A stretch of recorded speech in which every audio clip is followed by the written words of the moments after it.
agencies. It is indeed a shame under Modi's government if these agencies, our agencies, failed so miserably. It is a shame to Mr. Modi. It is a shame that Mr. Modi is influencing these agencies to the extent of protecting corrupt business people like Mr. Adani. It is a fact that Adani is the funder for BJP and Modi ji is the protector for Adani. In the past 10 years, our country has seen hundreds of Modani scams.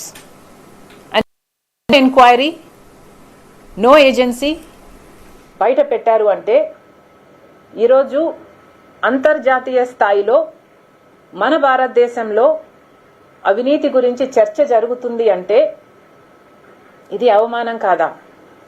Adani గారు దేశం పరువు తీస్తే జగన్మోహన్ రెడ్డి గారు ఆంధ్ర రాష్ట్ర పరువు తీశారు. జగన్మోహన్ రెడ్డి గారిని అడుగుతున్నాం, కేవలం మీ లంచం కోసం మీకు ఒక్క డీలులో వచ్చిన లంచం 1750 కోట్ల రూపాయలు అంటున్నారు. మీకు ఒక్క డీల్లో వచ్చిన లంచం 1750 కోట్ల రూపాయలు ప్రజలకు ఎంత భారంగా మారుతుందో ఒకసారైనా ఆలోచించలేకపోయారా? 1700 కోట్ల రూపాయలు సోలార్ విద్యుత్లో జగన్మోహన్ రెడ్డి గారికి లంచం అయితే 17,000 కోట్ల రూపాయలు ఆంధ్ర రాష్ట్ర ప్రజల నెత్తిన విద్యుత్ భారం పడుతుంది. రెండిటికి కనెక్షన్ ఉంది అని నేను అంటం లేదు, కానీ ఈరోజు సినారియో చూడండి ఒకసారి. 1700 కోట్ల రూపాయలేమో జగన్మోహన్ రెడ్డి గారికి లంచం వచ్చింది విద్యుత్లో, సోలార్ విద్యుత్లో అని మాట్లాడుతున్నాం. మొన్నటి వరకు జగన్మోహన్ రెడ్డి గారు చేసిన అప్పుల వల్ల డిస్కాంలకు నష్టం వచ్చి 17,000 కోట్ల రూపాయలు ఆంధ్ర రాష్ట్ర ప్రజల మీద కరెంటు బిల్లుల భారం మోపబోతుంది చంద్రబాబు గవర్నమెంట్ అని మేము పగలనక రాత్రనక లాంతర్లు పట్టుకొని మరి ప్రొటెస్టులు చేసి ప్రజల కోసం కొట్లాడడం జరిగింది. ఏం జరుగుతుంది ఆంధ్ర రాష్ట్రంలో ఒకసారి గమనించమని అడుగుతున్నా. 1750 కోట్ల రూపాయలేమో జగన్మోహన్ రెడ్డి గారికి విద్యుత్లో, సోలార్ విద్యుత్ డీలులో లంచమట. మరో పక్కేమో 17,000 కోట్ల రూపాయలు ఆంధ్ర రాష్ట్ర ప్రజల మీద భారం పడుతుంది.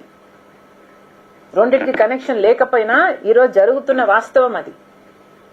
ఇలాంటి డీళ్లు చేసుకుంటే ఆఖరికి ప్రజల మీదే భారం పడుతుంది. ఈ డీల్లో కాకపోయినా ఇంకొకసారైనా ఇంకో సంవత్సరమైనా 25 సంవత్సరాలకు గాను ఈ డీలు కుదుర్చుకున్నారు అంటే ఆ భారం అంతా జనం మీదే పడుతుంది కదా. ఇది ఎక్కడి న్యాయం అని అడుగుతున్నా. జగన్మోహన్ రెడ్డి గారికి వచ్చే లంచాల కోసం ఆంధ్ర రాష్ట్ర ప్రజలను తాకట్టు పెట్టినట్టు కాదా ఇది అని అడుగుతున్నాం. యూనిట్ ధర పక్క రాష్ట్రాలకు అదే అదాని పవరు ₹99 అగ్రిమెంట్లు చేసుకుంటే ఆంధ్ర రాష్ట్రంలో మాత్రం ₹2.49 అగ్రిమెంట్లు చేసుకోవడానికి జగన్మోహన్ రెడ్డి గారు ఒప్పుకున్నారు అంటే కేవలం ఈయనకు లంచాలు ఇచ్చినందుకు వల్లే కదా. సో ఈయనకు లంచాలు ఇస్తే ఆంధ్ర రాష్ట్ర ప్రజలను తాకట్టు పెట్టడానికి సిద్ధం. ఇలా యూనిట్కి ఇంత ఎక్సెస్గా అదనంగా ఇస్తే ఆ భారం మళ్ళీ ప్రజల మీదే పడుతుంది. ఇలా ఎక్సెస్గా ఇచ్చినందుకు 25 సంవత్సరాలకు గాను దాదాపు 1,00,000 కోట్ల రూపాయలు భారం ఆంధ్ర రాష్ట్రం మీద పడబోతుంది, ఆంధ్ర రాష్ట్ర ప్రజల మీద పడబోతుంది. ఇది అన్యాయం కాదా? జగన్మోహన్ రెడ్డి గారు సమాధానం చెప్పాల్సిన పని లేదా? కేవలం మీకు ఒక్క డీలులో వచ్చే లంచం కోసం ఆంధ్ర రాష్ట్ర ప్రజలను, డిస్కాంలను తాకట్టు పెట్టడానికి సిద్ధపడ్డారు. ఈరోజు జగన్మోహన్ రెడ్డి గారు అంతర్జాతీయ స్థాయిలో ఒక డిస్కషన్ జరుగుతుంది, ఇంత అవినీతి పరుడు అనే డిస్కషన్ జరుగుతుంది అంటే ఇది జగన్మోహన్ రెడ్డి గారి కుటుంబానికి మాత్రమే అవమానం కాదు, ఆంధ్ర రాష్ట్రానికి కూడా అవమానం. మన దేశానికి కూడా అవమానం. ఇంకెక్కడ